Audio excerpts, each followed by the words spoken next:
So I've been at Fortis College since 2017. So it's 5 years now. I started as an on-ground professor at Fortis Cutler Bay. I live in Homestead, Florida. So I'm way down to the gateway to the Keys. So I'm always in pretty warm weather down here. So I'll be talking about going swimming in the middle of the winter. Even in Pensacola, it gets a little colder than down here. So I try to keep in that pool up to about December is when I finally get out. The beginning of December, it gets a little bit too cold for me. And I'm usually back in by the end of February, March. Pool is very important to me. Just to let you know about me, I have rheumatoid arthritis. So it's the joints, swollen, painful, stiff. And the coolness of the pool and the movement and that buoyancy makes everything easier, and it gets me exercising and moving. And, it's very important. So pools and me, are hand in hand. And you'll hear about my grandson too. And he's in the pool, he's 5, he does front flips. He can swim underwater back and forth. He can do front stroke already, diving in. And he's been doing this since about age 3. I taught him this because he's with me a lot. And I don't want to be afraid of him next to the pool. And he will never get in unless he says, Nana, can I get to the pool now? Can I get in? Or pop, can I get in? So he's very, very understanding that the water is dangerous. He knows how to save himself. So pool, safety, one of the big things in pediatrics also. So I came into Fortis College and I taught pharmacology and pediatrics. They asked me if I could teach pharm, and I said, I guess I can fake it. I had no idea how hard pharmacology was, and I sort of learned. But your professor in Pensacola did help me quite a bit with her handouts. I call that big handout she gives me the Hesse Bible, because it does go over all the concepts, and we've been using it at Cutler Bay, and I've been giving it to people who need it because it is such a great guide. So I've been with them on ground, and when they went online, I was one of the first ones to go over into the on ground. It's from on ground into online. I have always wanted to go online. That was my goal when I went back for my higher degrees. I was always an associate degree nurse. And then finally in 2009, I said, I need to go on for my degrees. And because of all of the different accreditation magnet and all of these things, I knew that I was going to be required to go higher. So I went before they asked for it. So I'm just finishing my PhD. I decided to go all the way. So if you're going to go, do the whole thing. And my dissertation is pediatrics. It is school-aged children's attitude and behavior towards injections. Because there are children who are not afraid, and there are children that are going to run as quick as they can out of the room and scream and yell. And I want to know why what child wasn't afraid and what is, and what can we do to help? Because we've never asked the child. We've done things, we've distracted things.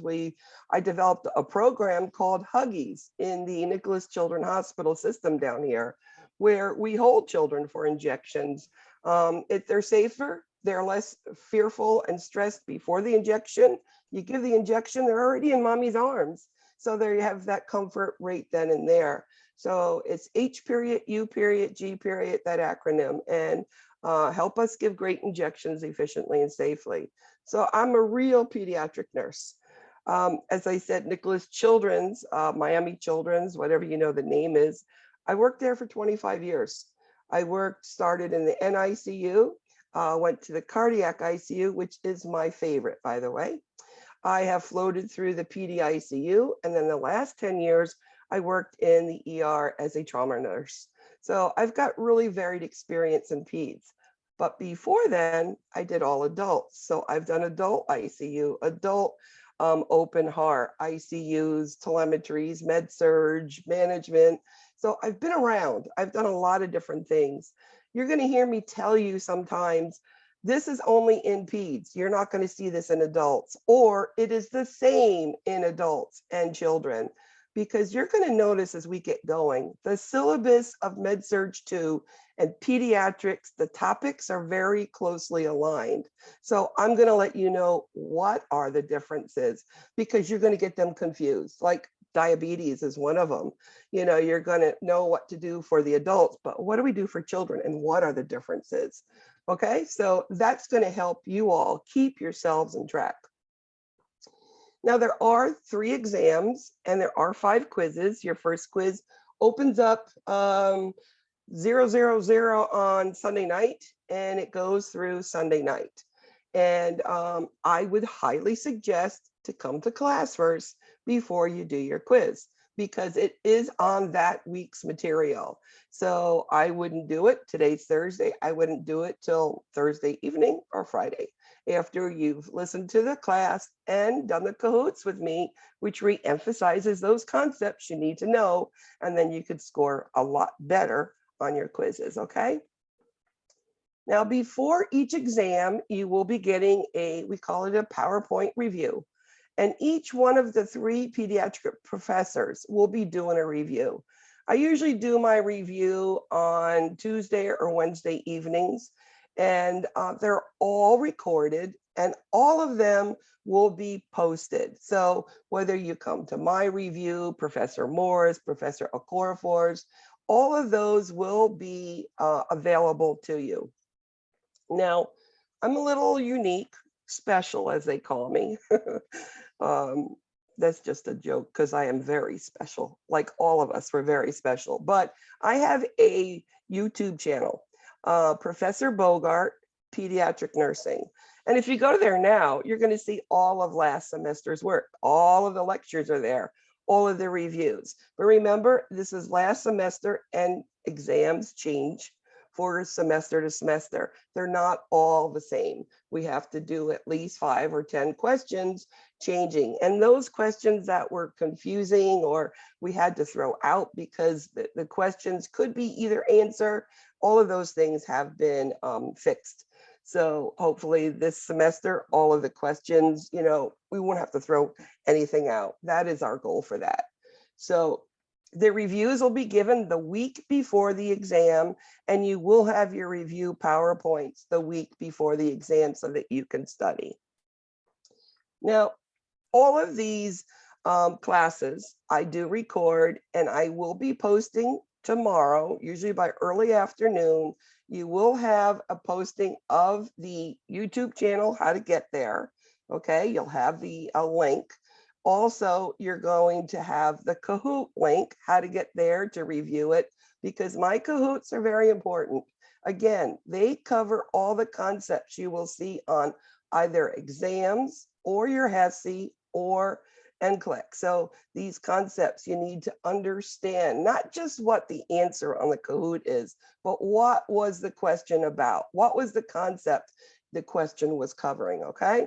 And as we go through the Kahoot, you'll understand more as we do that. Any questions so far? I think the one thing that everybody, well, some of you got a little bit freaked out about today is I sent messages to some where discussion questions weren't done yet. Don't worry, I'm not taking off points this week.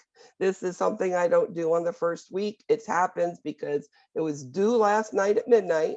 Some of you didn't get there yet because you had to go to class first. So don't worry.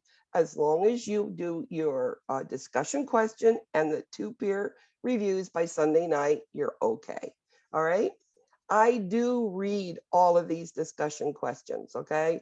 The first one tells me why you want to be a nurse. And I think that's interesting. We all have our own way of why do you want to be a nurse? You know, I always dreamed of being a nurse. I don't even know why. But I was always afraid of injections. And therefore, that's why I ended up with the dissertation that way somehow. It just worked out. So today, what are we going to do? First of all, this week, all that's due is your discussion question.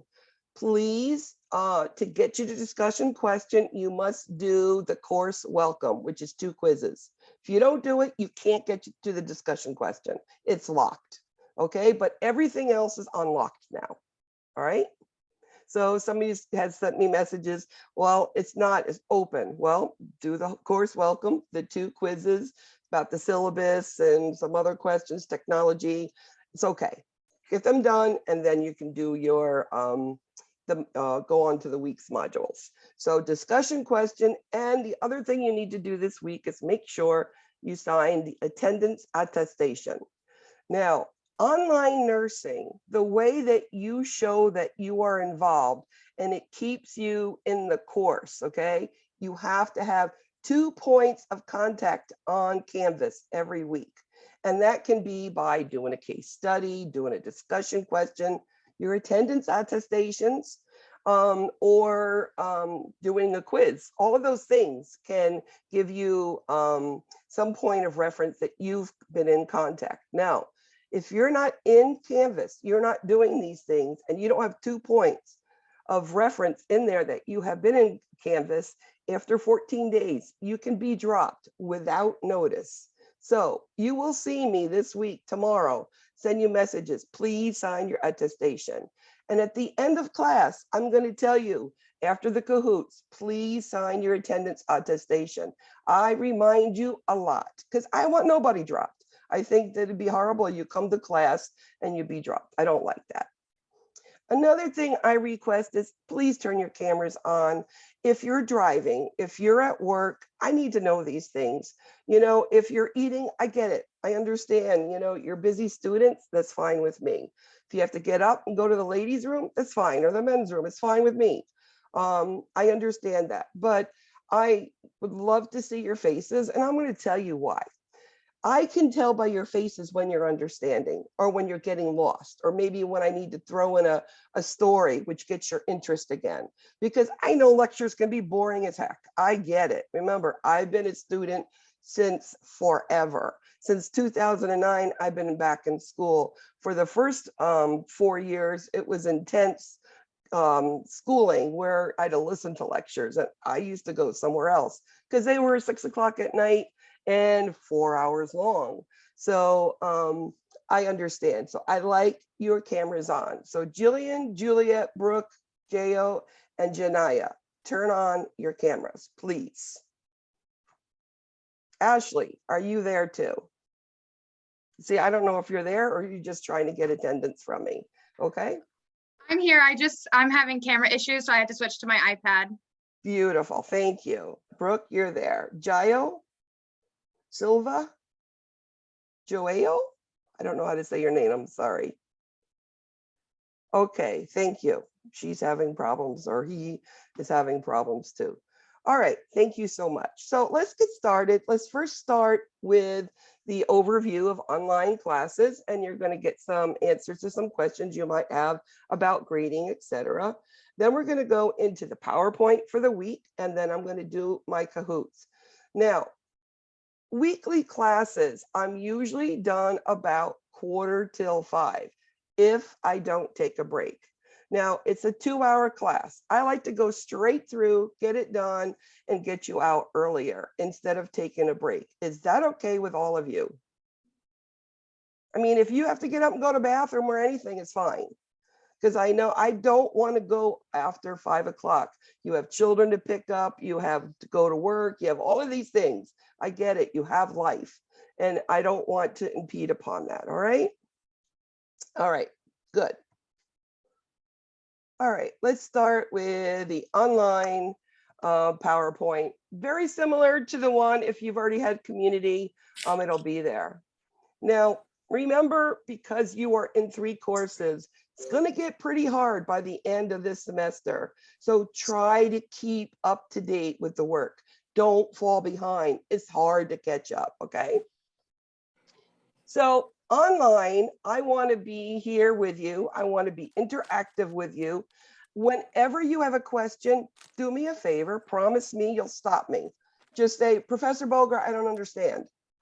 And I will answer whatever question you have. You don't have to raise a hand. No, say, no, what did that mean? I didn't get that. And I'm sure that somebody else in the class didn't understand either, but they're the shyer people and they don't want to interrupt. And of course, you have the ones that will go ahead and they will come on quickly. And that's fine. That's nursing too. You have the verbal nurses and you have the nurses that are quiet. It's okay. I understand. I've been a nurse now since 1976. So I think that's about 46 years now. So I've been a nurse like since I was 2 years old. Okay. My job as an online nurse, an online nursing professor, is for you to get the information that you need. Remember, if you have questions, stop me. Also, if you need extra instruction, one-to-one, whether it's for 10 minutes, for an hour, send me a message and I'll work in your schedule. I want you to understand the information. I'm never bothered, and I can make things simplistic. I don't think we need big words to describe things. I'm going to make it so that you can see, oh, now I get it because I made it simpler. So for any problems that you have, always contact me first. Now, let's say you're in the middle of a quiz and all of a sudden your electricity goes off and your internet dies and you didn't finish your quiz. Immediately send me a message in Canvas. That gives me a timestamp, okay? Because I can go back to your quizzes and I can see, all right, something happened there, all right, and I can reset the quiz for you, okay? As long as it's not every quiz this is happening to, right? But I understand things happen. So always notify me first.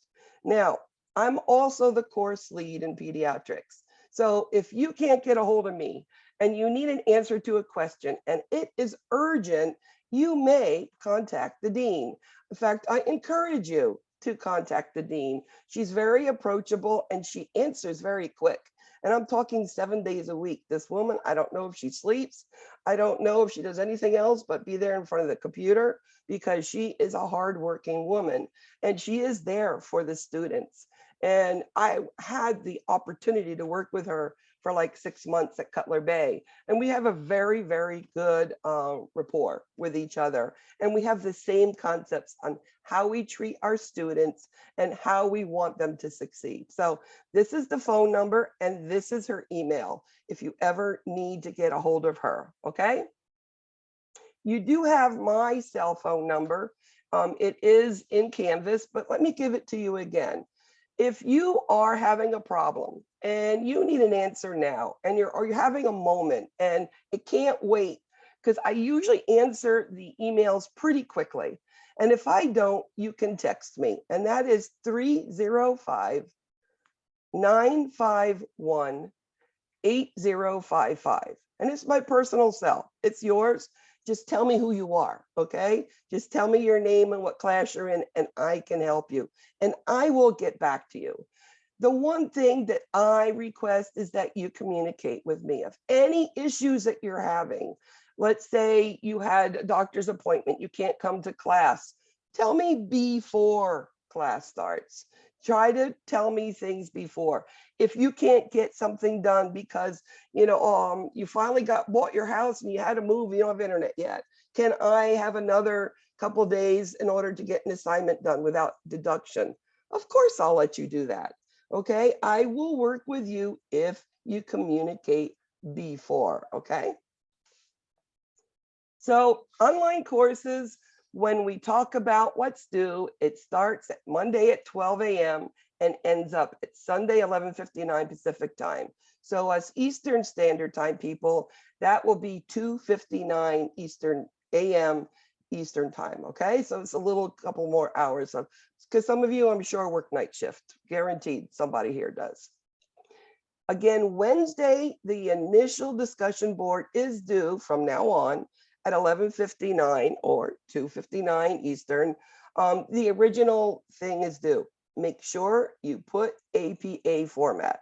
Now, I know some of you know it well and some of you don't. I'm going to try to show you what you need to put there. I am not super particular, but there's certain things I do want. So as we can grow with it, I will show you. Now, if you need to come on Zoom with me, I can help you. I don't require big, long reference pages, but I do want a citation in the middle of there somewhere. Where did you get that information from? And that's for your discussion posts. And then Sunday, you need to have 2 responses in. So when you have work due, case studies, even your discussion questions, if you can't get them done that week, and you haven't contacted me, you have 1 more week to get it done, but there is a 10% deduction. So you'll start out with a 90 instead of 100.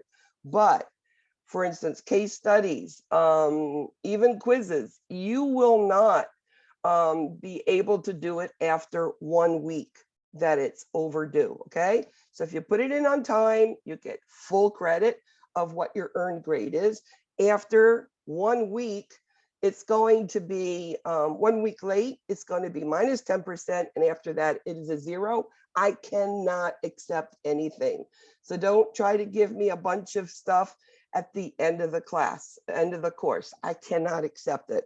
It's just part of my instructions from my dean. So again, attendance is with these submissions. As I said, it shows you points of reference in Canvas of that you were in there. So attestations must be done within 24 hours of class, okay? That's why I tell you at the end of class, put them in. NCLEX questions, case studies, projects, discussions, Kaplan quizzes, exams, all of these will show you that you have had an attendance, okay? You need 2 of them. This week, it is so important that you do your attestation with the discussion question, because that's your 2 points of references, okay? Again, 14 days in a row, I don't see any submissions, and I don't do it. This comes from above. They look at, you know, they call it, you're going over the time frame. Usually they'll tell me first, I'll try to reach out to you, but they don't have to, okay? You could be dropped without notification. I had one of the students out of Cutler Bay that it happened to, and there was nothing you could do, nothing you could do. Again, if you didn't document, it wasn't done, just like nursing. If you didn't sign, you gave a medicine, you didn't do it, and maybe somebody else will give it. Now you probably have an incident report. So this semester is the first one you've had 3 big courses in. Community is not an easy course. It does take work, of course, with pediatrics, and then med surg is always everybody's bear, where it's really difficult. You're trying to understand what things are, but now you're applying it. So, you know, you have a patient with gastroenteritis. Now, what do I know about that? What should I look for? What's my priority? How do I know if things worked? It's just a different way of thinking of it. Same thing in pediatrics. So I will help you understand those things. And I do a lot of that in your Kahoots, and you'll understand. These live sessions are mandatory. I do like your cameras on because I like to see your faces. And when you're getting lost somewhere, you know, maybe I can change something. I like to see cute little dogs and cute little children. And, you know, it gives me something to look at too, okay? Make sure that you do your assignments, make a list of them somewhere, whether you're a person who likes it online or on a piece of paper, just cross them off so you go, or the syllabus is your reference here. Make sure you follow the syllabus. And I'm going to tell you when that makes a difference. In case studies, I have them open for 1 extra week. That's for that minus 10%. So don't try to give me it when it's the last date due on your calendar. So the calendar has it 1 week later. It's a minus 10%. Follow your syllabus, please. And in the beginning of class, I will tell you every week what is due so that you make sure that they're due, okay? Again, talk to me about anything. What's going on? You know, so many things have happened with my students, you know, health issues and family issues. And I could go on and on about things that have been going on. Just tell me what's going on. I can work with you, okay? You say. So we know the first thing you needed to do is go on Canvas. You needed to do, you know, your first part of it, and then you can go into all of the modules at that point. Again, that core syllabus, make sure you have it. I mean, I like to have a desktop calendar, write everything in. I like to exit off as I need to go, or I have different markers, different colors that I use for different courses. So I know my work is done. I don't want to be caught without something done. I do send reminders, okay? So if something wasn't done, I'll ask you what's going on. How can I help you, okay? Again, these are mandatory, you need to come. Now, what happens if you can't come? I've had students who've had bad gastro and they just couldn't attend class because they were so ill, or they've had COVID and they couldn't hold their heads up. Just let me know, and you can listen to a recording, but I'm going to ask you to answer a couple questions about the recording, okay? I think the key concepts that you should know about it. And I usually will tell you, just put it in the attestation form. There's room there that you can write in so that you can attend it, attach it there, or that you can write within that. Again, technical difficulties, anything, you know, I do have my cell phone. So now you all have my phone number. You can say, hey, I can't get in, my internet's not working or something. I mean, you can always come to class on Zoom on your phones if you need to. In fact, you'll be on Zoom for your exams. I do review sessions if you all want. It is at request by you. I will stay after class if you need me. I will come before class if you need me. Please just let me know what you need from me and I will help, okay? One-to-one, some students don't like to be with another student asking questions. That's fine. I do not mind. You want to review a quiz, you want to review something about what I discussed, not a problem. It doesn't have to be an hour, 2 hours long. And tutoring doesn't mean you're bad, okay? It just means you don't understand a little bit. And I know that I've had students who started out really slow, you know, with 60s on their first exam, ended up with a 95 on their HESI. And why? It's because every week, these two single students from last semester, just last semester, they both came to me before class and we discussed things and we went over how to answer questions. The cardiac system is a pretty rough one. So we went over the key concepts they had to know there. So just to know that tutoring isn't because you're bad. It just means that you want to have a really good grade and you want to ensure that you're going to be successful. We know that you need a unit exams, quiz, and specialty has to add up to 78.0. Once you get that, we will add in your homework. It is 20% of your grade. I've had a student who has failed my course and passed the unit exams, quizzes, and the HESI, okay? But they didn't turn in hardly any of their homework and they did fail. So she had to repeat the course. And this is more than one student, almost 1 to 2 students in pediatrics do this every semester. Make sure that you keep up with those objective grades, discussion questions, the one project that we have, NCLEX, etc. Okay. Now, I don't turn on homework grades, so they're not combined at first. All you have is your objective grades, quizzes and exams. But on week 5, I'm going to turn on the homework grades, which they're going to be included. And you'll see a difference in that. So you'll see that if it's going to affect it negatively or positively, okay? And then on week 8, I just turn it off again and just put on your objective grades, because I will not turn it back on until after all the HESI's been remediated and all of the grades are in the grade book, and then I'll turn it back on, okay? And I will keep you in contact with that through messages as we go. All right, we already talked all that. Quizzes, make sure that you do your quiz for that week. I said, make sure you come to class first so that you have the information. What I suggest to come to class, first do the interactive PowerPoint, minimum of interactive PowerPoint. That gives you a concept of what we're going to talk about, makes you start to think.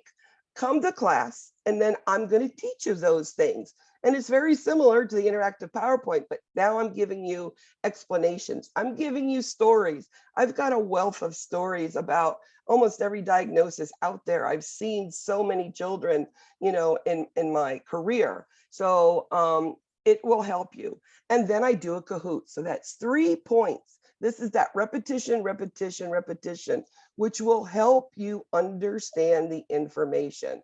So starting next week on infants, toddlers, preschoolers, come to class having to look at minimum of that interactive PowerPoint, okay?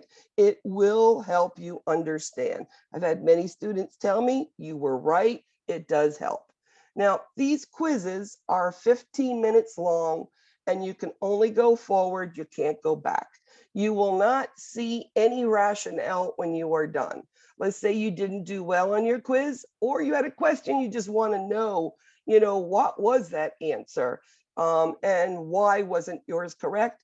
Just tell me and we can pop on Zoom for 5 minutes. I don't have to be on forever, okay? And we can discuss it, all right? I don't want you to say, well, I just didn't really know which one. And now when you get to your exam or your HESI, you don't know what the right answer was, okay? I don't want that to happen for you. Again, if something happens during a quiz, stop it immediately, send a message, and then I can work with you to redo it. Now, if you do not do your quiz by Sunday night, 11:59 Pacific time, you cannot do your quiz again, okay? Once you skip it, it's gone, unless you have notified me before it is due that something happened, you cannot complete it. And then I will open it up for you to do it at another day, okay? But you have to let me know before. Exams are all ExamSoft with you on Zoom, and I'll be watching you on Zoom. And the exams, one of the things that I do for my students is, I know you guys are stressed. I know that you're in 3 classes, and I know you want to know your grades as soon as possible. I do give grades out right after the exam. Just know that this is not the final grade. It could be changed because I'm going to look at, I do what we call an item analysis, which means I look at each question to see which questions were answered wrong and if maybe that other answer could be correct. Okay, so I go back and check those things, but I'll give you that preliminary grade. So that's what I do for you. Okay. Now, does any of you have accommodations, which means that you have extra time?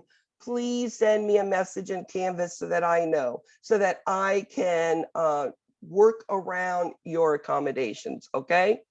If you need accommodations, you need a physician's note that says why you need it, and it must be given to me, the dean, and your campus, before the exam. We can't do it the day of. We need a couple days in order to get that done. We found out last semester, I had this one student that hearing voice, text to voice helped this person do better on exams. So we got a doctor's excuse. We got it put in the system. So now this student can have a text to voice. It'll be talking to him. So it's the way he understands things better. I don't understand written stuff. So if you need accommodations, just get it. When you come to exams, we do sign on a little bit earlier, about 15 till, because I like to get the exam started by 5 after 3. That's the minimum time that I like to do it. I don't like to go further because we do have information we need to go over after the exam.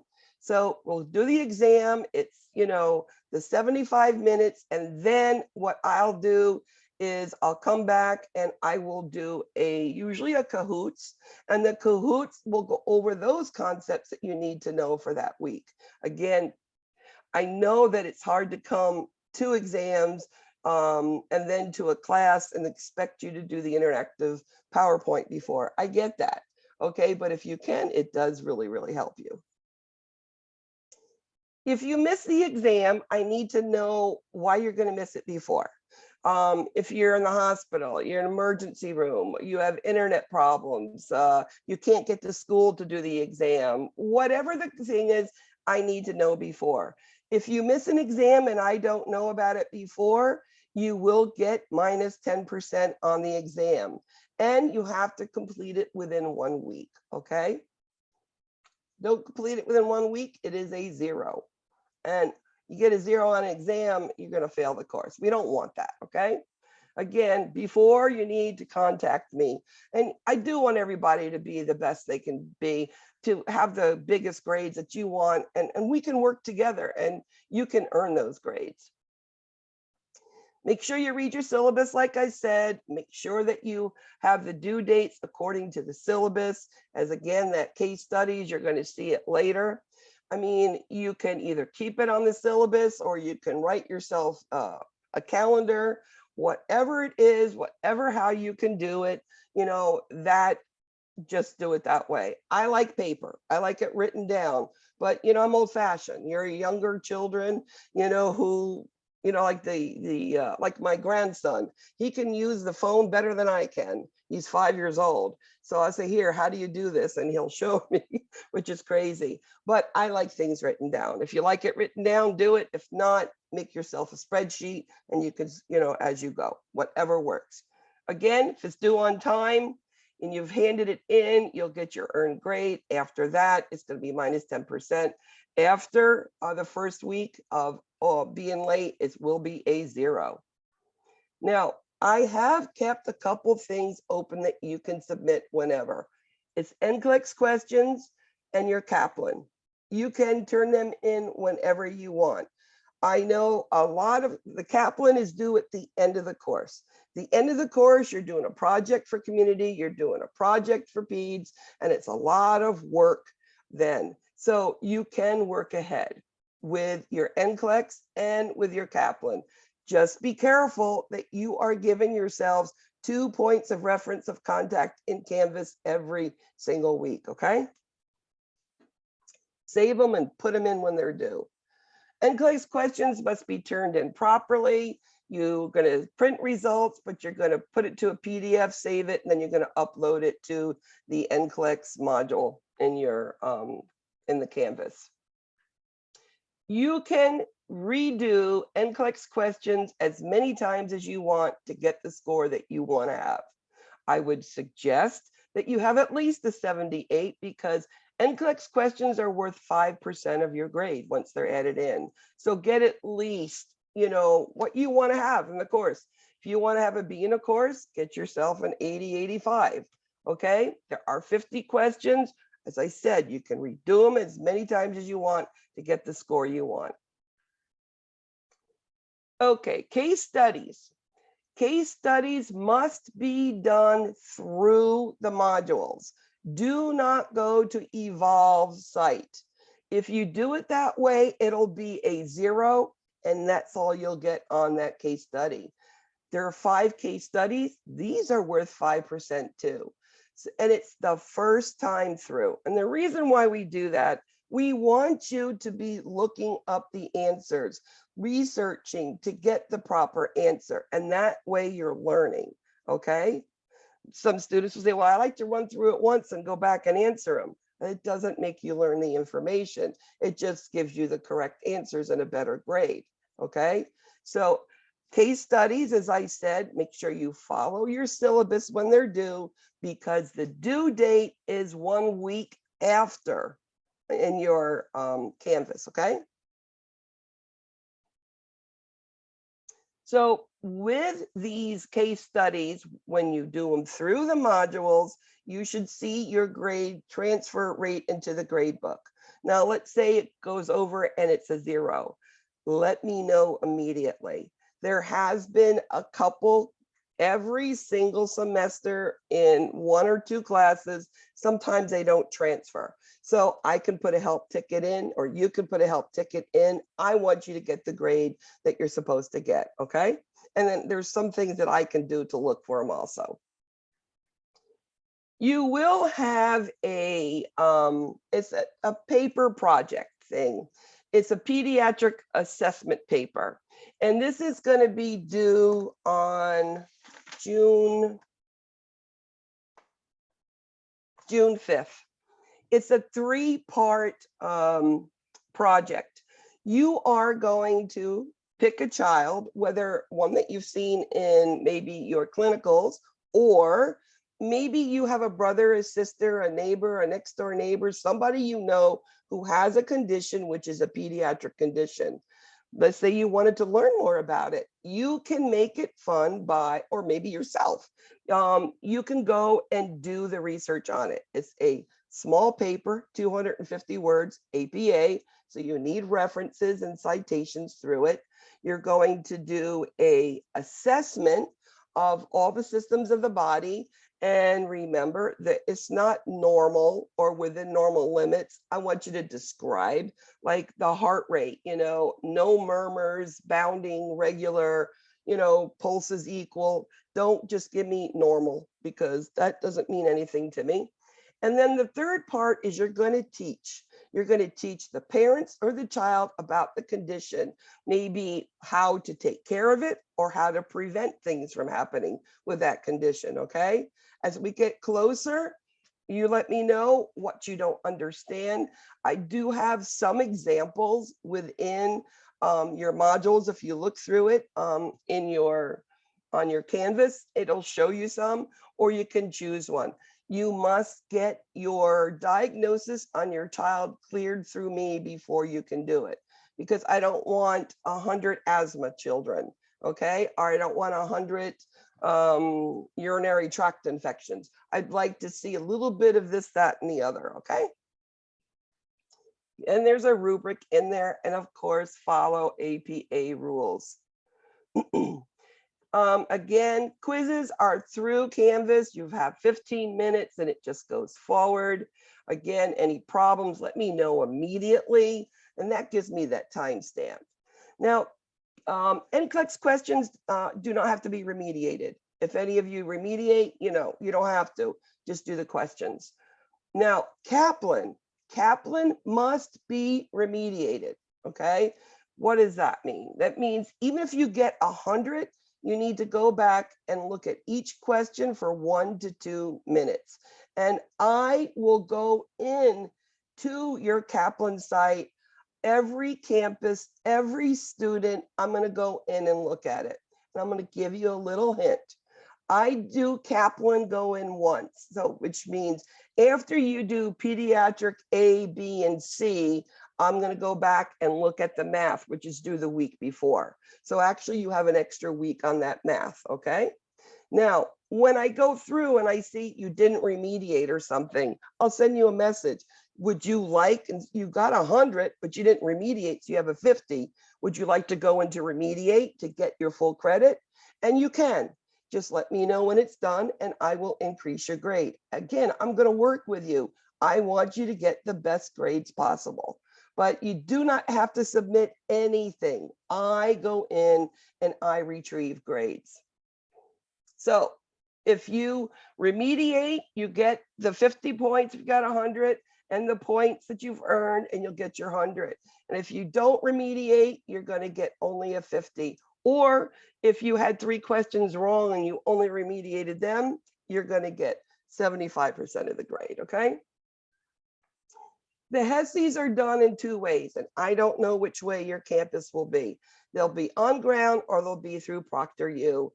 Remember, there is remediation. After I do a big HESI review, actually, I have a HESI Cahoots, 100 some odd questions where we go over all the concepts you need to understand for the HESI.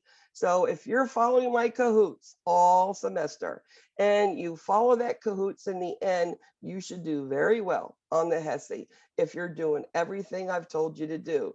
Interactive PowerPoints, listen to lecture, look at the Cahoots, try to, work with them. I don't look at who gets the biggest grade, okay? I mean, I will say, oh, Catherine got it again, good job. But I don't, you're not marked down for the Cahoots and for, not doing it that well. And that's okay. But at least as you're doing them, you're starting to say, oh, that was the wrong answer. But now I know why the right answer is there. Remediation, it will be due on that Monday after week 11. So on week 12, they're due, and you should see your grades by Wednesday, week 12, okay? Proctor U, we'll talk about it when we get there. We know there's a process to do it. So the things with this online program. Just make sure that you come to class with at least some little bit of preparation, a minimum of that interactive PowerPoint. You know, come to class, keep your cameras on, listen to me. If you're not understanding, stop me, and then let's go through the Kahoots, and I'll try to get you out of here at a decent time. Any questions? Are you falling asleep yet? Almost. All right, let's go to this week's PowerPoint. And this week is just an overview of pediatrics. So pediatric nursing, we're going over chapters 26 through 30. It's on your maternity book. And now we're just, you know, after the newborn, nope, we're talking about children.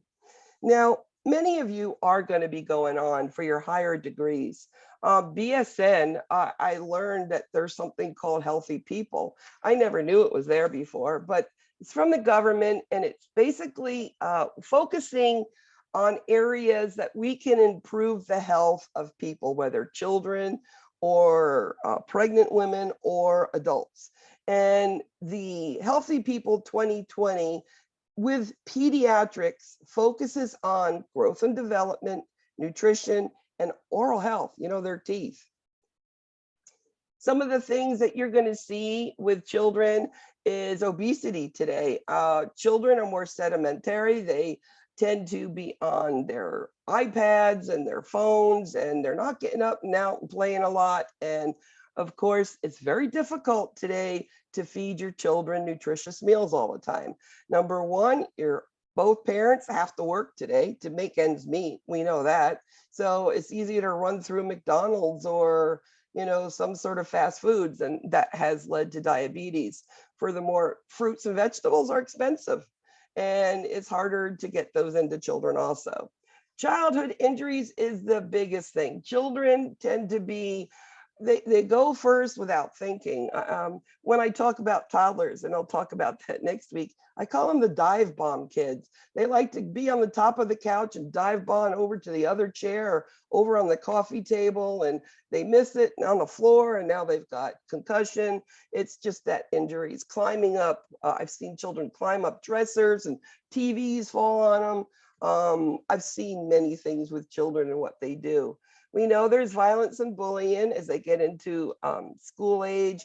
And then, of course, children do have mental health problems. They have schizophrenia. They have bipolar disorders. They do. And I've seen children really severely have mental health problems that, you know, really need to be on their medicines. You know, this is a picture which shows you what children can do. They can play with the guns, or they can suffocate themselves. I've already talked about swimming. I mean, that's a big thing down here in South Florida, pulling things off the stove and then getting into somebody's medicines that the top isn't on, or they're just laying around. So the health problems, who are the highest risk children? These are the premature, which is the very low birth weight and the low birth weight. Children that are smaller have more chance and risk of problems. You know, premature children, their lungs aren't completely mature when they're born. Their vessels are very fragile, especially in the brain, and they get what we call intraventricular hemorrhages, which can cause cognition delays. So prematurity is one of the highest risks. Children have to go to daycare. They swap their spit all day long. I mean, one toy to another toy, and washing hands, well, maybe they do, maybe they don't. So that is a high risk. There are more people living in poverty, so they can't get proper nutrition. And nutrition is the number one thing. Nutrition, nutrition, nutrition. Not enough, they're not going to grow properly, and their cognition is going to be delayed. And there's many homeless people too. Immigrants' families. You know, I live in South Florida in Homestead, where there are a lot of immigrants with all the farms down here. And I know that these children, when I was working in the emergency room, and I worked a lot of triage, because I like to go and figure out what the kid has and then place them in the proper room of the ER. These immigrant families, children, oh my goodness, they are the sickest because they're afraid to come into the emergency room because they're going to be deported. This is what they're afraid of. And we don't have anything to do with that. We just take care of the child. We just want the child to feel better.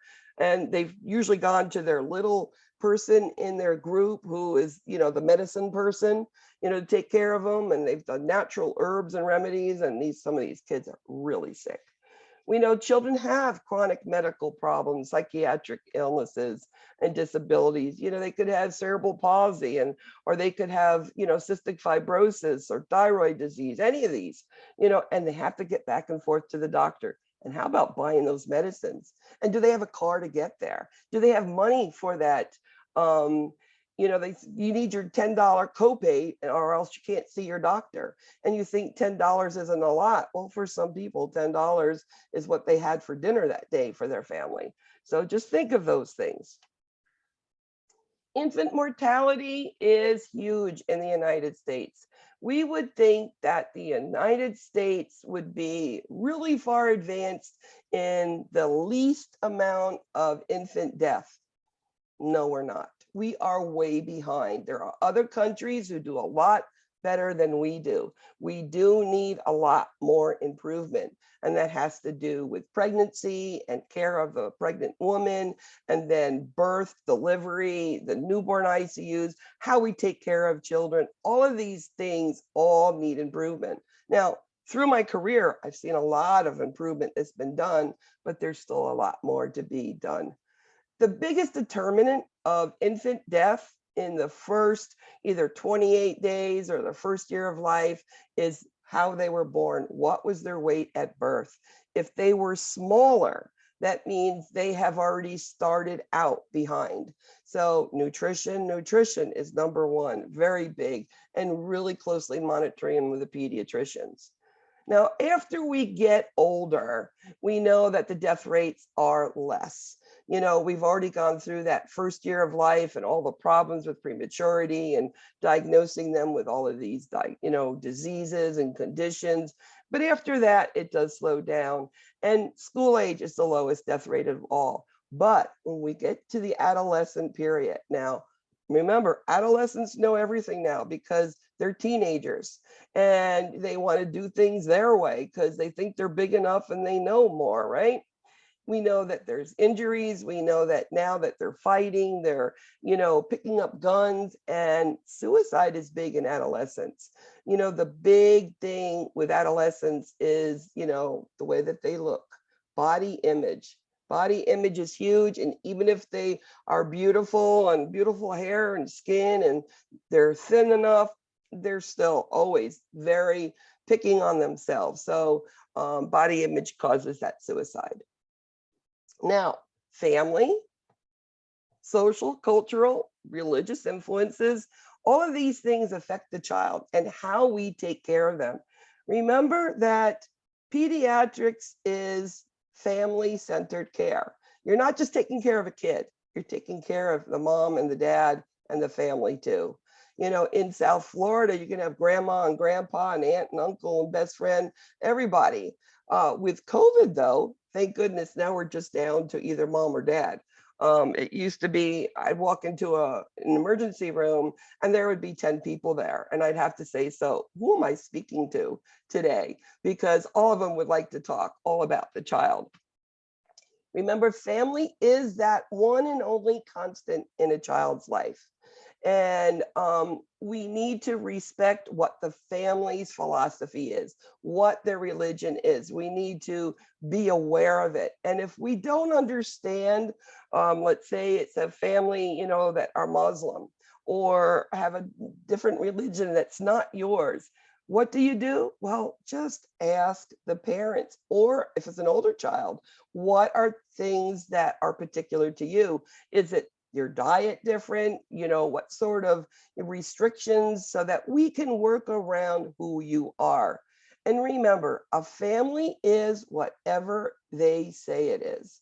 It could be a grandma and a mother. It could be 2 women, 2 men. It could be they're only living with grandma and grandpa, or they can only have one parent, father or a mother.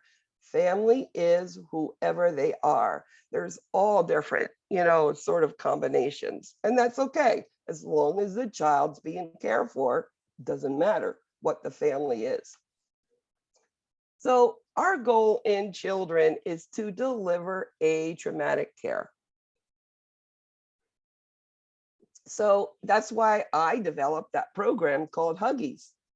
Huggies is something that I developed because I noticed children were less fearful and stressful before the injection because they're held by mom. And then after the injection, mom can just put them up on their shoulder and they're comforted immediately. So crying times were a lot decreased just from having mom or dad holding the child. So we want to decrease that stress. We don't want a child to come to the hospital or in the doctor's office and start screaming and yelling because they feel they're going to get a shot and it's going to hurt and nobody cares and they held them down. I mean, I've seen nurses, 4 of them in a room holding somebody down to get an injection, and that's absolutely the wrong thing to do unless the child has mental issues or autistic and they don't understand, but basically you don't need to do that. You can talk with children. Even younger children do understand when you talk. Again, this is family structure, whoever it is, that's all of them. Now, cultural beliefs are important, and we as nurses don't need to understand other cultures, but we need to respect them. We need to be aware. Again, if we don't understand, please, could you explain what that means? What do I need to let your child do? What is it praying? Is it, a female not wanting a male nurse because they shouldn't look, or only uncovering a piece of the body that you need to look at a time, not, being very aware of those things. It's so important. That's one of the things. Also, it is those beliefs. Now, there are many beliefs. I mean, I have a family member, good friend. In fact, I was part of the family, Dominican family, who believed that if you got wet in the rain, you're going to be sick. So don't go out in the rain because you're going to be sick. Well, my mother never did that. So I'm like, yeah, it's not going to happen, but it's their belief. So you need to say, well, then make sure you have a towel and dry them off quickly, change your clothes, whatever. Another thing is this hot and cold. Hispanic, especially Cubans, mothers. Now, my children are half Cuban, so I know what the abuela is all about, which is grandma. She believes that you cannot walk around the house without socks or shoes on because the cold floors are going to make you sick. Now, many of these children are coming in with fevers and they're covered up with socks on, and they have, 3 layers of clothing on, covered in a blanket and a hat. And you're like, this child has a fever. We need to undress so the fever can go away.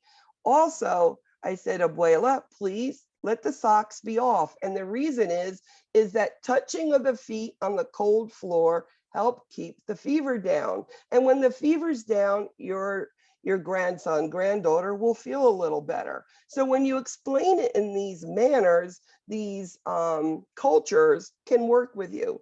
And if you don't understand what they're talking about, ask, what does that mean? And then you can, tell them why. But in a very simple way, say, I understand that's the way you feel, but can you think, doesn't that make sense to you? And it's the way that you express that these families will work. I've also seen voodoo being done. I had one child in the ICU and they wanted to do this little ritual. And I'm like, what does it involve? It had, I don't know, whatever, but it didn't do anything that would harm the child. Now, I was a few years ago and I was pregnant. So they had to put a quarter and tape it on my belly so the evil spirits didn't get in my belly. And I did it just because I was respecting their culture. The child actually got really better the next day. It was quite crazy that it happened that way, but I respected them. And then that gave them respect towards me as a nurse. And they felt very comfortable with me taking care of their child. I don't have to believe in that sort of stuff, but I have to respect it, okay? Some of the health practices are teas. My husband's Jamaican. He loves teas and honey and ginger and all of these things for colds or for respiratory or constipation or blood pressure. I respect it. Does it work? Actually, I've seen things work, but that's why now we ask those sort of things. Danica, did you raise your hand? And I had a question. What do you do? I mean, when you're trying to show respect to their culture, but if it was something that could potentially cause harm to the child, then I would explain, I would love to allow you to do this, but in your child's condition right now, it would make your child worse. So I can't do it. How can we not do this, but you can do that? okay. See what I'm saying? Make a compromise with them, because our goal anytime with children is that they are given the care that they need and that they're not harmed in any way. Okay. Good question. Oh, thank you. Sometimes religious beliefs, you have children admitted. I saw a lot in the cardiac ICU with very sick children, basically have half a heart, and they want the child baptized, whatever religion. Of course, absolutely. Would you like me to call one of ours from the hospital? Get social work involved, patient rep, let them call somebody that is on call for our hospital, and they can come do it. What if this child has a hemoglobin hematocrit of 5 and 15 and needs a blood transfusion? You see this a lot with newborn children because they're not making cells yet until they're about 6 months old. Well, we'll get a court order to give the blood, but am I going to shake that blood bag at those parents and make them upset? Absolutely not. I've done it 2 different ways. Now, I've worked night shift for 23 years. I love nights. I love the autonomy of nights. I like being my own boss and helping everybody else. That's just who I was as a nurse. Now, I would say, if I could, if the child's condition allowed me, I would say, go home. I'll give the blood then. You can call me at this time and I can tell you how it went. Now, they know that the child's getting the blood, okay? It's a court order. They just can't sign it, for whatever their belief is. So that's one way. So they never saw the blood. I've also worked day shift where I had a child who required blood. So I had the parent step out of the room. I would, with a nurse, double check, hang it up, and then I'd put it on a syringe pump because children are small, they get smaller amounts. Cover it up with a blanket, even the hand. And I would just open the blanket on the hand and I would just look at the site as the blood was going in. I wouldn't have the bag hanging, the tubing, they wouldn't see anything of the blood. When the blood was done, I would flush it. I would just take the stuff away and the parents would never see it. And that is respect. Absolute respect to the parents and to their religious beliefs. I had that parent, the last day I worked, that child came into the emergency room and I went in and I said, do you remember me? And she goes, how could I forget you? And this was like 17 years later that I went in there. And, she just gave me the biggest hug. And I was like, oh my God, he has gotten gorgeous, because I had him as a brand new baby. So respect like that builds a bond that'll be there forever. Pediatric nurses, we should get some counselor fees. We are psychologists. You've got children who are sick. Parents are exhausted. Some of these children have been sick for a couple days. They've not slept. They have to work. They're feeling horrible. They're feeling neglectful, and you as a nurse say, you look exhausted. How can I help you? How about you go take a nap and I'm going to take care of your child. Okay, I'm going to be in here for the next hour. Go to the waiting room. Please close your eyes. I know you're exhausted. Just for you to tell a parent that you understand that they're exhausted, that makes them feel better. They're like, wow, she does understand, and it actually makes them feel like they've done nothing wrong. Because every parent feels that when they're born with a cardiac problem was something they did. They took a Tylenol they shouldn't have. And I'm like, one of the first things I'll tell them on a new admission on a cardiac child, I say, you did do nothing wrong. This is something that happens. We wish we knew why, and it gives them relief. Now they still have to go through their grieving of, I had to have done something wrong. It was me, but at least I've said, no, it wasn't you. And it makes them feel better. As a nurse, I teach my parents and my children what I'm doing. I make those parents my eyes and ears, because I could have 2, 3, 4, 5 children, depending on what area I was working in. And because of that, and because I'm teaching my parents, because we know we start teaching discharge on admission. That's just what nursing is. And when I say, okay, I just gave your child an antibiotic, first time they got it, could you please watch for da, da, da, da, da? And they will. They'll let me know if something's going on. I'll also talk about injury prevention, of course, any sort of health teaching and promotion, etc. We know that nurses are that person that coordinates everything. The nurse will see something that's lacking. Maybe the parent mentioned something that she has a hard time getting physical therapy out for their child. Well, you can involve social work. You can involve, patient rep, somebody to help you get these parents what they do need. And sometimes parents are going to ask you, you have a child that's not going to make it, and there's nothing that we can do. And it's helping them make the decision to let their child go peacefully, as in a do not resuscitate. And I've been involved in many of those things.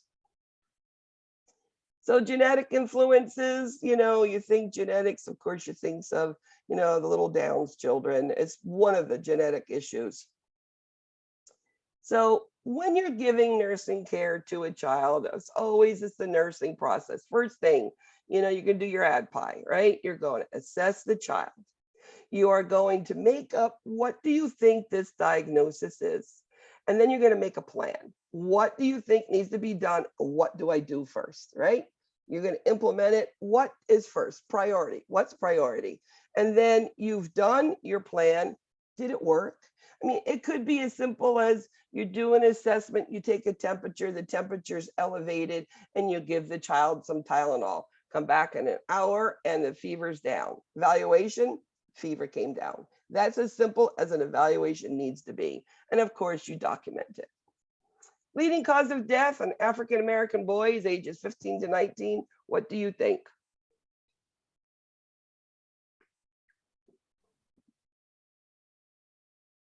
Firearm, maybe? It's in between firearms and suicide. Because, adolescents tend to say, well, let me go look at dad's gun, and, it goes off. We hear these stories all the time, if they're not locked and they got into them. And then I said, body image and adolescence, it is big. Okay, now children grow. They grow from infants, they grow to adults. And as they're infants, there is a way that they are going to make changes that's in a progression that we know what's coming up. And I'll give you an example. When you have an infant, they're just born, they have no head control. So you have to hold their head, right? You have to do everything for them. The first thing they get is head control. The next thing is they go from their belly to their back, then their back to their belly. They start rolling. So by 6 months, they should roll completely over. Then all of a sudden they're up on their knees and they're rocking, and they're and they go backwards on their knees as they're trying to go forward. And then all of a sudden they're standing up, and then they're cruising around the coffee table or the couch, and then they're gonna walk. It is interrelated, simultaneous, it's ongoing, it's predictable. It doesn't mean a child is not going to skip a step, but as long as they're moving forward, that's exactly what we want to see. As long as they are making advances in their development, that's what we're looking for. So there's directional trends, and there's sequential, developmental pace, sensitive periods, etc. These are different definitions of how children grow. So a directional, cephalocaudal. Cephalic is your head, right? Caudal is your backbone, your tailbone. So you first get your head control, and then their shoulders move, their trunk, and then they sit up, and then they walk. So sequential is You first have to get up on your knees and creep, and then you have to stand up and sort of, crawl around the couch, and then you walk. It's the way they move forward. So these are different ways to explain how babies grow, and there are different terms. And these are things, as you're doing your reading, you should look at. When a baby is born, their metabolism, their heart rate is 140 to 160. I'm going to be sending you a handout. It is on vital signs on children. And the other handout I'm going to send you is on your philosophers, your Erikson, your Piaget, your Kohlberg, and what you need to know about them. I will warn you, your first and second quiz is going to have these things on it. Also, your first exam has it on it. And your HESI loves to work with Erikson and Piaget and Kohlberg. So these are things that you need to understand. So metabolism, as they're born, their heart rate is elevated. As they get older, it comes down. By 1 year, you're at about a heart rate of 100 to 120, and it goes down to you're an adult, 60 to 90, 60 to 100 heart rate. When a baby's born, they can't manage their own temperature. And what does that mean for us as a nurse?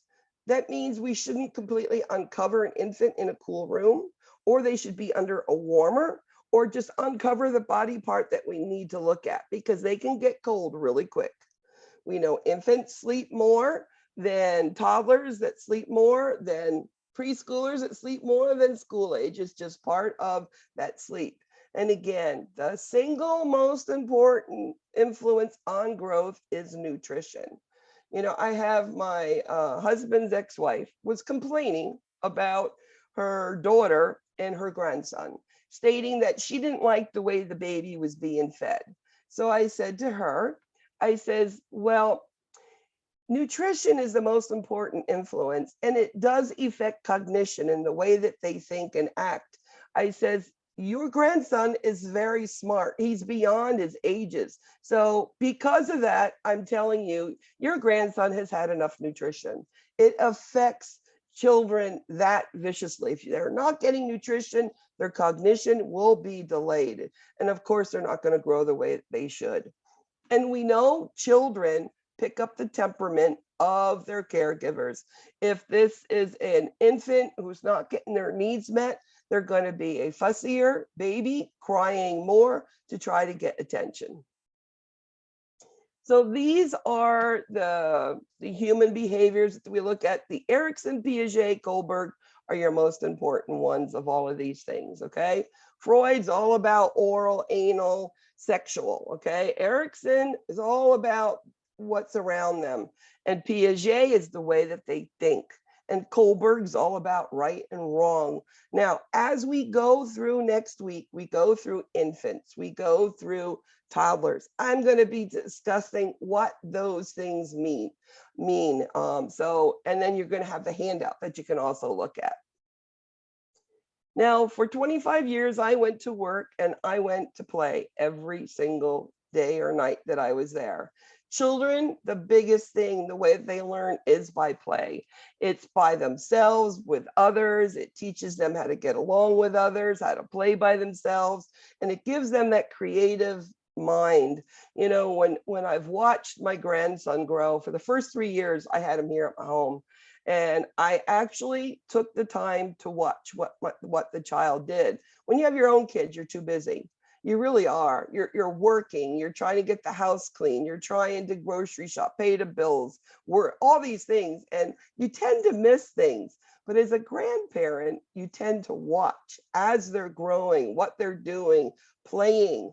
And you realize how important play is for these children. So, I mean, this kid has had a tactile day, hasn't he? With things all over the place. But what did he learn? He could take a color from here and put it somewhere else. And yes, it's all over. And yes, it's a mess. But he had a really good creative session, didn't he? They are all different sort of plays. You need to look at them. You're going to see it again. We know it's either alone, side by side. Here they are, the when they look at somebody else, try to imitate it by themselves, or do the same toys next to each other, but they're not working together.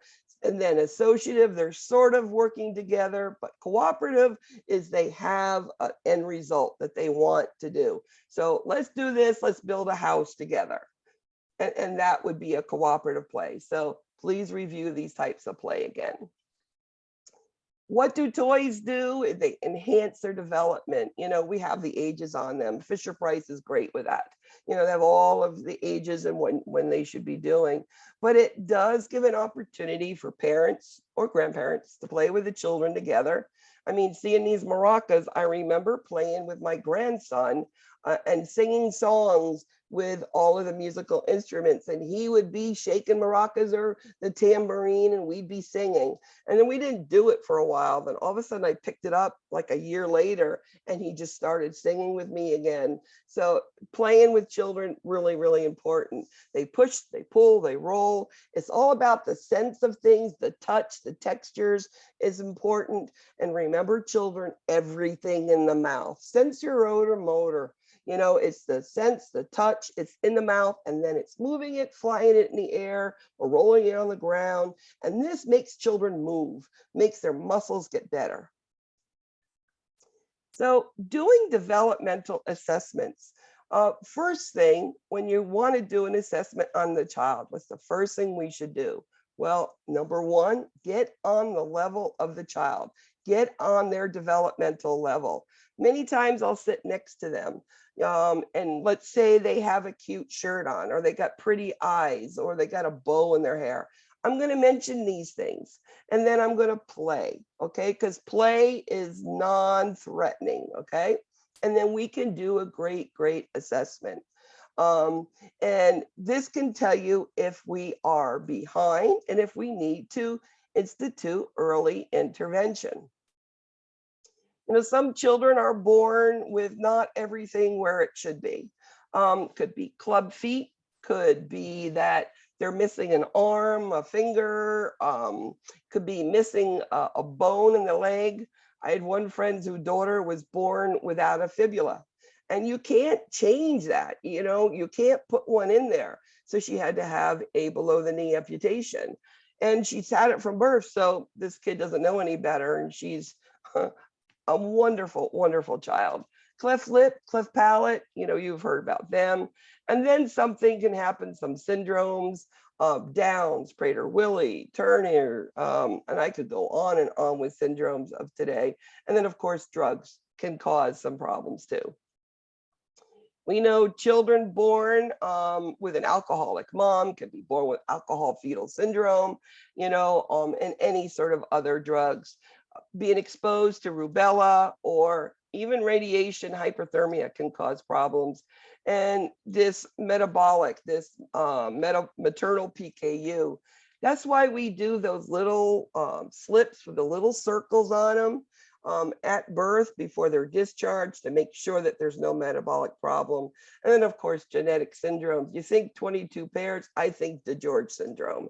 It's a Q22 deletion syndrome. And there's certain things we know the child's going to have. They're going to have a tiny little jaw, pointed ears, going to have hard time chewing, sucking, swallowing, you know, and they could be delayed from mild to quite moderate. So nurses, what is our job? You know, our job today is to help these parents get their children better. Because as nurses, they usually come to us sick, or you could be working in a doctor's office and they're well, you want to keep them well. So we do that by, you know, giving them the information they need, whether it's one child born with a genetic problem, you know, encourage them to go get genetics done, to go to find out, you know, what's going on with them, to give them the education that they need. And then this feelings of guilt, you know, I've mentioned it already. Parents feel that they must have done something wrong. Sometimes it's genetic and they didn't know. And sometimes it's just the way that the body intrautero, the way that the egg developed into a fetus, it just something was missing. When you have a child born that is, let's say, cleft lip, cleft palate, and their mouth is open, and sometimes parents look at these babies and just are scared to touch them. So the first thing I do, I have them sit down, I wrap the baby up, and I will give that baby to that parent. And I'll say, oh my goodness, what a big head of hair they have. I will talk about something else. And oh, those eyes. Oh, and we'll fix that lip. Oh, this is a beautiful baby, nice and chunky. So give them those positives, because this promotes that attachment, because sometimes they're going to be a little bit afraid of those things. And again, therapy, early intervention. Do they need speech therapy, occupational therapy, physical therapy? And you as nurses can suggest this to the physician, because sometimes they don't understand. You were with that child. Today we're doing 12-hour shifts, 12 hours a day or night. So you know that infant, that child better than physicians do. So this question basically just talks about different ways children think. And object permanence is when you have a child, you have a rattle and they see it, you put it underneath the blanket next to them, and you walk away, that infant, if he wants it, will go underneath that blanket and get it. So even though it's not visible in sight, they still know it's there and they search for it actively. That is object permanence, okay? And that's a critical cognition thing going through. Then we get to this concrete operational thinking, and that's when you need things, so you start collecting things. Some collect dolls, some collect, it could be anything, seashells, et cetera, et cetera. And that's what the answer to that is. So there are different ways children think, and there's names to them. So Piaget, I've talked to you about Piaget, one of the philosophers, and you look at those developmental phenomena, and it tells you the ages when you're going to see these things. This is a really good slide to review. I would review this before your quiz. I'd review this before your exam, that you're going to see these things. When they're young, everything in the mouth, right? Everything. That's why I call them swapping spit at daycare. I mean, it could be one toy or their fingers, their hands, their toes, and it's just experience their world through their mouth. The mouth is a sense where they can self-soothe. A pacifier, they're good, they're bad, they're good, they're bad, through my career. But today they think that they're good because they feel that this pacifier, this oral gratification, is self-soothing. So they see the world through the touch and the feeling, through their mouths and the soothing, and then moving things around. You'll see the infant even taking their pacifier and swinging it around. This is all part of sensor oral motor, Piaget. And then it goes into, things with words and pretending and play and language, etc. So very important slide for you. Communication, how to do history, physical, and how to assess a child. Well, number one, we have to mention HIPAA. Now, in pediatrics, the one thing that's difficult is when you get an 18-year-old, an alert-oriented 18-year-old, still considered pediatrics. Pediatric facilities take children up to 21.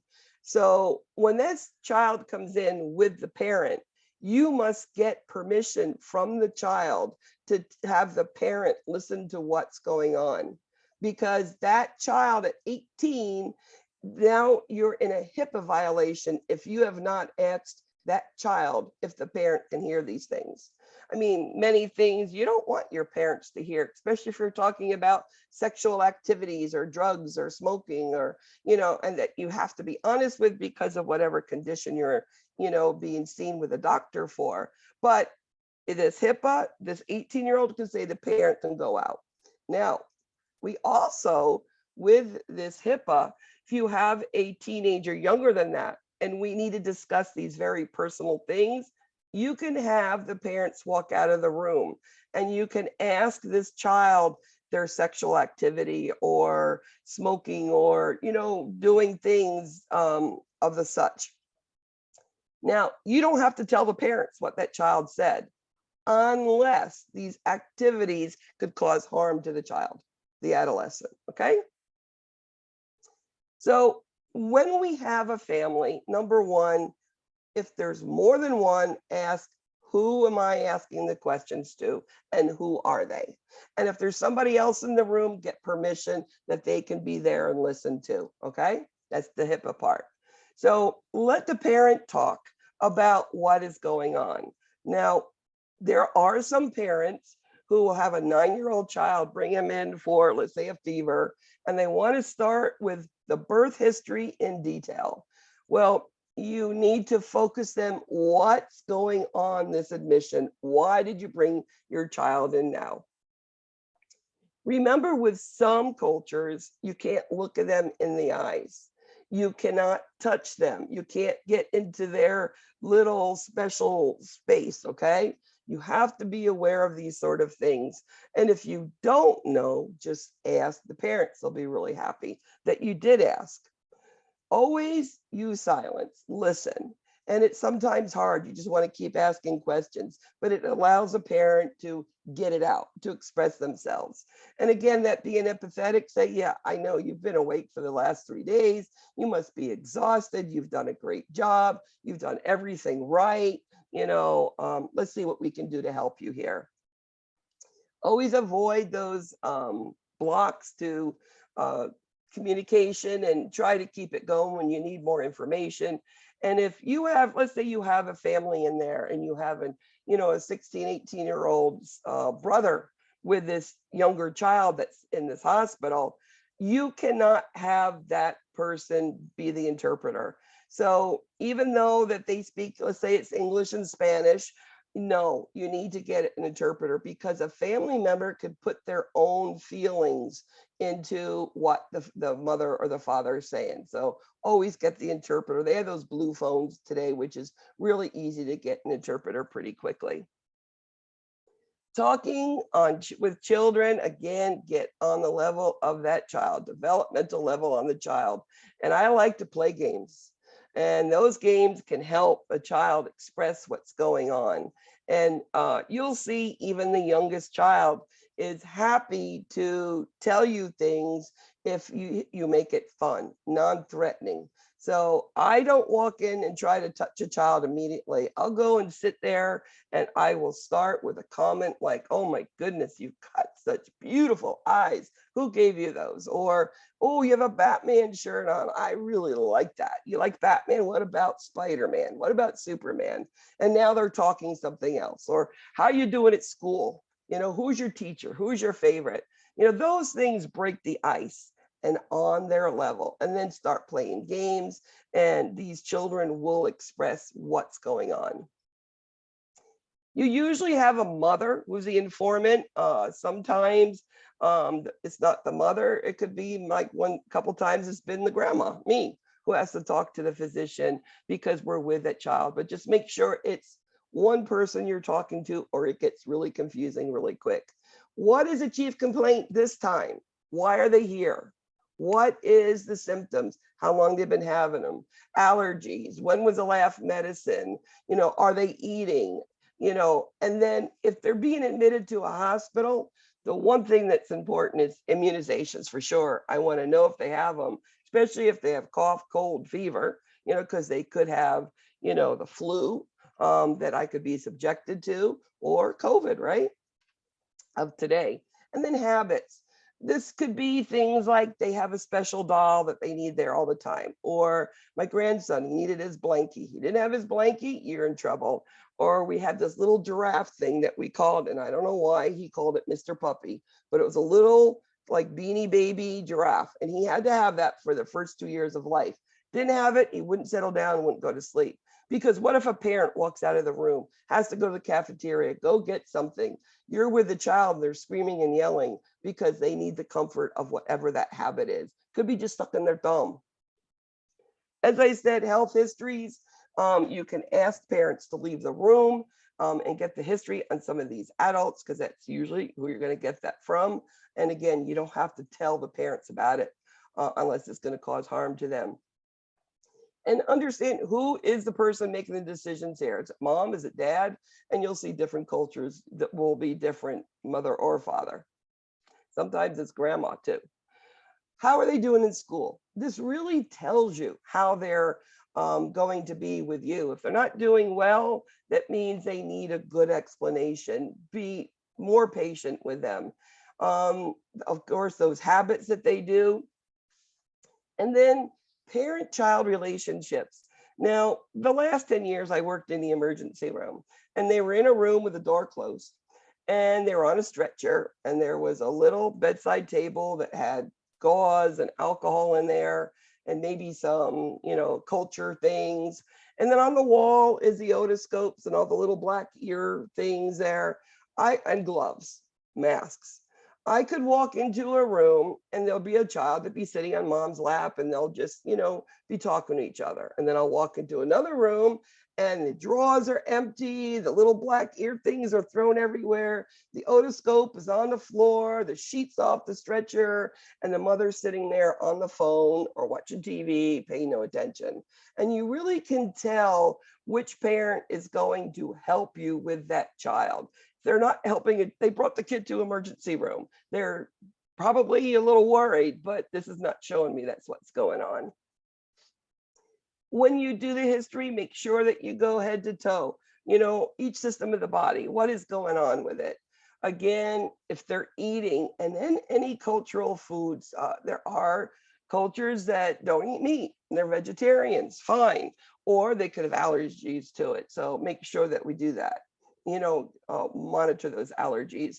And then if we need to, because a child is too thin or overweight, get a nutritional assessment, making sure how are they going to eat. Every time a child goes into the physician or into urgent care ER, they will be getting a weight and a height. Infants will also be doing many times head circumference, abdominal circumference. And if we need to, we can do a chest. And these can tell us some information about the child. We can see that if a child is born at 7 pounds, this child is now 6 months old. We know that the child should have doubled the weight by 6 months old. They should be now 14 pounds. Well, what if they're only 10 pounds? They're not getting nutrition, right? I'm telling you, nutrition, nutrition, nutrition. Are they cognitively aware? Are they where they should be? Are they in growth and development at 6 months old? Are they rolling over front to back to front? Are these things being done? So we can investigate and maybe increase the calories that we're giving the child. And if this child, instead of being 14 pounds, is 18 pounds, we need to find out what is this parent feeding this child and cut it back, because now we are overfeeding. So we double our weight at 6 months and we triple our weight at 1 year old. Pulse, respiration, blood pressure, these are all different for all ages of children. That's why you're going to get that form. And then there's something what we call a general appearance. We say well appearing or sick appearing, could be either or. And you could tell by looking at a kid, one that's sick and one that's not, that maybe just has an upper respiratory or a little fever, but not really bad. Their skin color, the way that they're breathing, and children's lymph nodes, if they are well, you should not be able to feel them. If they're sick, you're going to see them enlarged in the neck or even in the armpits, okay? Looking to the ears, are the ears okay? In their mouth, the chest, the lungs, the heart. We're going to inspect abdomens. We inspect it. We look at it first, and then we listen and we palpate it. And we're going to look at the genitalia. Little baby boys, what is the first thing a pediatrician does looking at genitalia? Making sure both testicles are there, making sure that they're distended. We have little girls that have fused labia. They're together with maybe a little opening up top. And this is common, more common than you can imagine. And all they do is put hormone cream there, and then it opens up for themselves. At birth, you've been taught to take a rectal temperature because you need a accurate temperature, right? But you're also checking if they have an anus. There are children born that do not have an anus, and it is a surgical emergency because all of those secretions and the gastric juices need to go somewhere. So we need to put a colostomy on as quick as we possibly can. We're making sure their back is intact, that our hips are all together, and we're going to be checking some reflexes. I mean, just taking their cheek and stroking it, this is a rooting reflex. It means they're going to go looking for something to drink, whether breast or for bottle. You know, we smack our hands really like that. And that big loud noise, that is the moro or startle reflex. So there are reflexes we can check. Again, this is where we check those things. When you're trying to get a height on a child of this age, of this little girl here in blue, this is a hard thing to do. So they think the thing is going to come down and hit them on their head, and they're afraid. So what would I do? Well, make it to a game, right? So I do it first. I said, oh, I just touched it. Let me see what my number is. Okay, what number do you want to get? And we put them, I said, all right, now you put your hand there. Now you hold it, put it on their head, and we get the number. I go, wow, you got a good number. Make it fun, okay? And this child is not going to be afraid, because they're afraid of heights, believe it or not, just a height. Blood pressures is another story. Trying to get a blood pressure on a young child. We're doing them ages 2 and up now, because we have found there are a lot of younger children who have high blood pressure that actually need to be on medications. There are so many different sizes of blood pressure cuffs. As adults, you know, there's small, regular, and large cuffs for adults. Well, it starts at 00 for infants, one that can fit around my pinky and take a blood pressure. Okay, so choosing the correct blood pressure cuff is important. And we can take it anywhere. Now, I have found and been most successful with doing letter D, dorsalis pedia and posterior tibial artery. I can hold that leg, I can have them push the button on the electronic, and we can talk about it, count to 20, do whatever we need to do, and we can get a great blood pressure. And yes, it should be the same as the upper arm. There shouldn't be a difference in that unless you're cardiac. Again, well appearing, not appearing, you know, and checking their head, their nose, their mouth, their lymph nodes, etc. And getting the children involved with their reflexes, the older children, is fun. I like to have them take my knee and bop it so they can see my leg go. Even if they get it wrong, my leg is going to pop up. And they just think it's fun. And then the last chapter we have is all about pain. Children do have pain. And the problem is as nurses, we're afraid to give them pain medicine. We're afraid to give them the adequate dose. And it's one of my pet peeves that children suffer and all they remember about going to the hospital is that they hurt. You know, they hurt and they just got needles. Or down here in South Florida, they got pinched by a needle. They call no pinche, which means no shot, no shot. So making sure that we give medications, give it on time, you know, and that we go back and evaluate if they've gotten relief.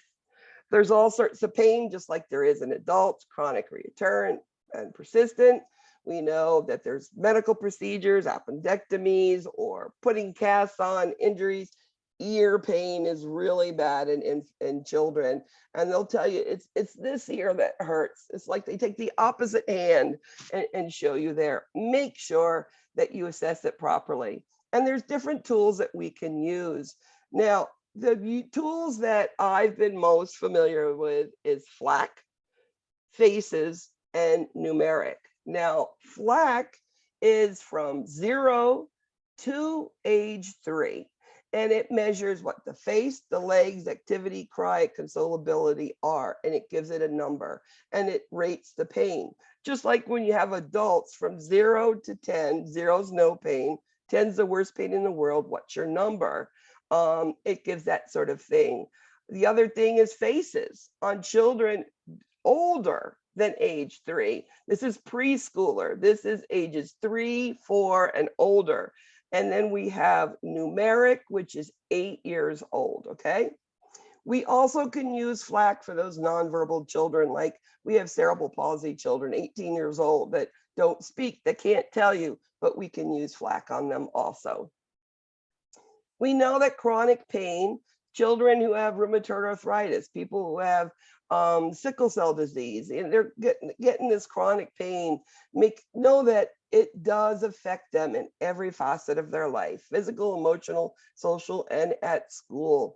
Know that there are cultural differences. You know, I've seen many a time a Hispanic father tell their son, you don't have pain, he don't need anything, he's a big boy, don't cry, it's okay. And I'm like, he's got a fractured arm, we're going to give him something for pain.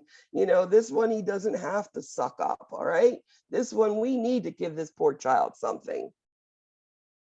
And remember, it's not just giving medicine. You have a child in a bed, you've given them something for pain. Do they need repositioning? Do they need the TV on? Do they need music? Do you need to give them something to distract them with? You know, could it be coloring or reading a book, or what does this kid like to do?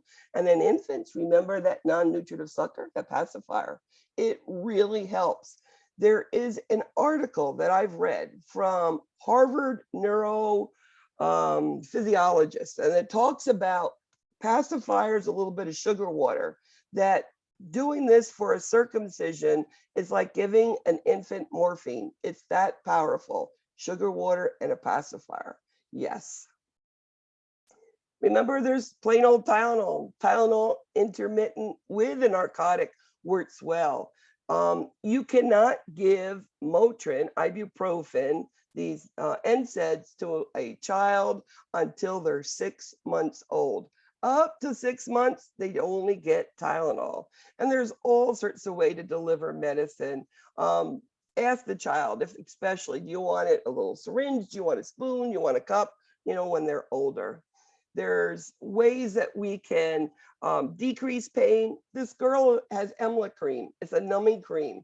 And then she's probably going to get blood drawn. So we numb the area so she doesn't have to feel the pain. So we do all sorts of things to decrease pains in children. You know, we do pain from teething, immunizations like my Huggies, that has worked incredible. We know circumcisions, we give a pacifier with sugar water now. And then if they're post-op burn, making sure that they get proper medicine and get it when they need it. You know, pain is real in children, and many children are not going to tell you when they're in pain because they don't want a shot. Okay, so let them know that it's not a shot. You know, that it's a liquid and it's the best tasting that we got. And, you know, try say it's going to be through the IV. So you're not going to feel anything. And they'll say, oh, okay, I'll take something. Children, you know, will stand so much pain. They're an amazing group. So that was our PowerPoint for today. We're going to go directly into the Kahoots. It's like 33 questions. I will be running slightly over. If you have to go, I understand at 5 o'clock. Just remember to sign your attestations, okay? Let me get the Kahoots ready for you. Will be posted as well, so we can go back and use them. Oh, absolutely, absolutely. Those Kahoots are important, and I would keep them, and I would review them before every exam.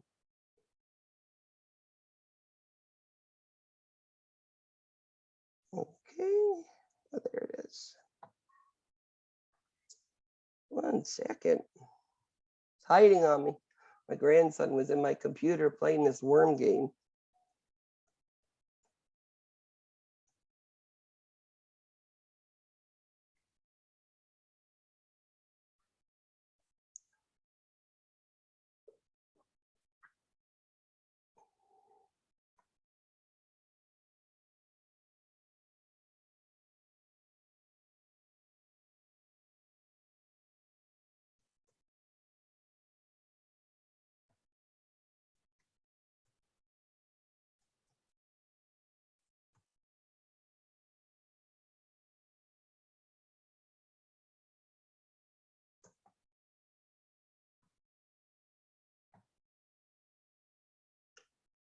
Okay, come on.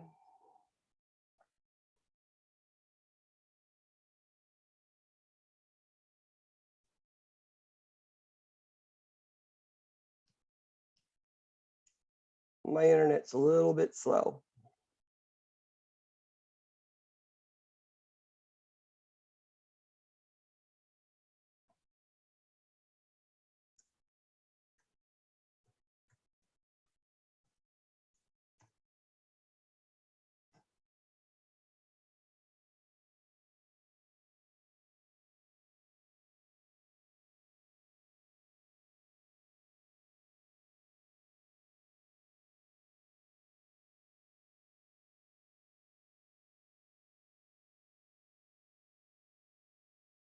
Hold on. Oh.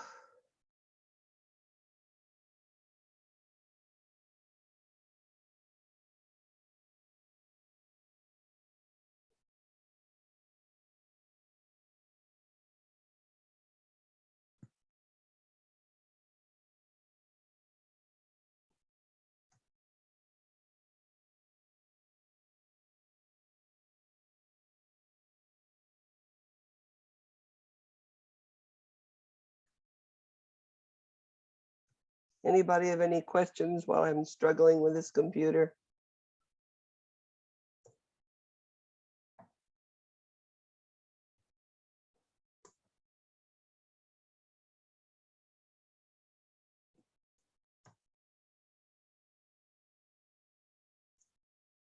You know, it's not opening. There's something wrong with the site.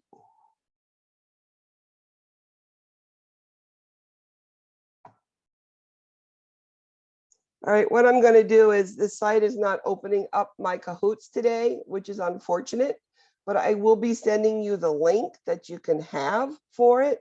Plus, it is running pretty late today, and I don't want to keep you over your time because I know your time is as precious as mine. When you go into my site, you can go on another week one, and I do have the Kahoots there for you. You can listen to it on another day recording, so it'll be there, okay? What this Kahoot is doing actually is introducing you to next week, what sort of things to look for. It's not as much on this week's information because pediatrics, I gave you an overview of it, but what we need to know is that growth and development things that we start next week. So a lot of it I'll be going over again next week, and a lot of those questions are on next week's Kahoot also. So if you want, I'll send you that Kahoots link, and you can also look at the other classes Kahoots, which will be on the same page as yours when you open up the Professor Bogart Pediatric Nursing. Okay? Any questions at all? Any questions? Okay, remember to do your discussion question. Please sign your attestations. I will be looking at that tomorrow. If I don't see it, I will be sending you a message. Ashley, hello to your little son. I know he wants to say hello. Hey, buddy, how you doing? What is your name? Oh, you're showing. Can you say hi? My name's Noah. I am named Noah. He's about This is 4 or Kaka. 5, right? Oh, 5, just turned 5. He's been in class with me the whole time. Won't leave me alone. I know. I've watched him. I've watched him. Yeah, he's on Easter break. He's like my Sorry. grandson. It's okay. Yeah. I do not mind. Anyway, guys, thank you for a great class. Okay. And we will see you again next week. And please don't do your your quiz until you come to class. Okay. Nice meeting Thank all you. of you. Thank you. Thank you.